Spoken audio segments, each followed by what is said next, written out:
Are you looking to update your phone number on Exness but don't know where to start? Don't worry, it's easier than you think, and I'm going to walk you through it step by step so you can get it done in just a few minutes.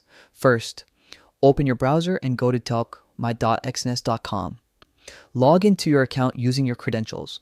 Once you're inside, check the menu on the left side of the screen, look for settings and click on it. It will expand and show more options. Next, select security settings from the list. This is where Exness keeps all your account protection features. Scroll down a little until you find two-step verification, and right next to your current phone number, you'll see a change button. Click on it. Now, it's time to enter your new phone number.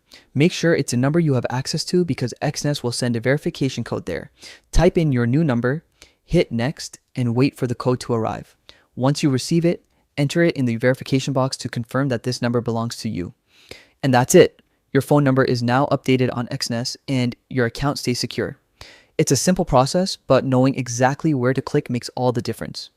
Changing your phone number on Exness doesn't have to be confusing anymore.